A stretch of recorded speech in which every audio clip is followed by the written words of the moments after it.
ਲਓ ਜੀ ਦੋਸਤੋ, ਵੀਡੀਓ ਨੂੰ ਸ਼ੇਅਰ ਕਰ ਦਿਓ ਤੇ ਆਪਣੇ ਪਿੰਡ ਨੂੰ ਕਰ ਲਓ ਫੋਲੋ। ਅੱਜ ਦੀ ਵੀਡੀਓ ਜਿਹੜੀ ਆਪਾਂ ਕਵਰ ਕਰੀਏ ਵਾਂਦਰ ਪਿੰਡ ਬਾਘਾ ਪੁਰਾਣਾ ਤਹਿਸੀਲ ਮੋਗੇ ਜ਼ਿਲ੍ਹੇ ਤੋਂ ਕਵਰ ਕਰ ਰਹੇ ਹਾਂ। ਬਾਈ ਦਾ ਵੈਲਡ ਦਾ ਕੰਮ ਆ, ਸੀਜ਼ਨ ਪੂਰਾ ਪੀਕ ਤੇ ਆ, ਟਰਾਲੀਆਂ ਨੂੰ ਜਾਲੀਆਂ ਲੱਗ ਰਹੀਆਂ ਤਾਂ ਬਾਈ ਦੱਸਦਾ ਵੀ ਸਾਂਭ ਸੰਭਾਲ ਨਹੀਂ ਹੋ ਰਹੀ। 2 ਨਗ ਆਪਾਂ ਸੇਲ ਕਰ ਦੇਣੇ ਆ। ਇੱਧਰਲੇ ਪਾਸੋਂ ਸ਼ੁਰੂ ਹੋਏ ਨੇ ਸਾਹੀਵਾਲ ਤੋਂ ਮਗਰ ਆ ਗਈ ਬੱਚੀ, 15 ਕੁ ਦਿਨਾਂ ਦਾ ਸੂਆ, ਤੀਜਾ ਸੂਆ। ਬਾਕੀ ਬੱਚੀ ਤੋਂ ਤੁਸੀਂ ਆਈਡੀਆ ਲਾ ਲਓ, 10 ਲੀਟਰ ਦੁੱਧ ਹਾਜ਼ਰ ਆ ਦੋਨਾਂ ਵੇਲੇ ਦਾ। 2 ਵੇਲੇ ਤੁਸੀਂ ਆਪਦੀ ਤਸੱਲੀ ਕਰ ਸਕਦੇ ਹੋ। ਸਿੰਘ ਜ਼ਰੂਰ ਹੈਗਾ ਪਰ ਸੁਭਾਅ ਦੀ ਬਿਲਕੁਲ ਠੰਡੀ ਸੀਲ ਆ। ਦੁੱਧ ਵੀ ਮੱਝ ਵਰਗਾ ਸੰਘਣਾ ਇਹਦਾ। ਬਾਕੀ ਗਰਮੀ ਰਹਿ ਤਾਂ 30,000 ਡਿਮਾਂਡ ਆ। ਬਾਕੀ ਮੌਕੇ ਤੇ ਮਾਨਤਾਨ ਵੀ ਇਹਦੇ ਚੋਂ ਹੋ ਜਾਊਗਾ। ਫਨਾਂ ਦੇ ਸਿਰ ਤੇ ਹਵਾਨਾ ਤੁਸੀਂ ਇੱਥੋਂ ਦੀ ਚੈੱਕ ਕਰ ਸਕਦੇ ਹੋ। ਦੁੱਧ 2 ਵੇਲੇ ਆਪਦੀ ਚਵਾਈ ਕਰ ਸਕਦੇ ਹੋ। ਆ ਗਈ ਤੋਕੜ ਦੋਸਤੋ, 4 ਹੀ ਥਾਣੇ ਤੇ, ਕੋਈ ਫੋਰ ਛਾਂਗ ਨਹੀਂ ਗੀ।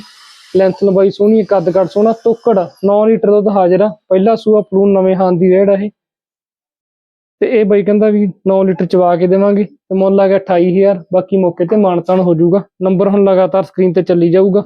ਫੁੱਲ ਵੀਡੀਓ ਆਪਣੀ ਚੈਨਲ ਦੇ ਹੇਠਾਂ ਵਾਲੇ ਪਾਸੇ ਕਲਿੱਕ ਕਰਕੇ ਤੁਹਾਨੂੰ ਮਿਲ ਜੂਗੀ। ਧੰਨਵਾਦ।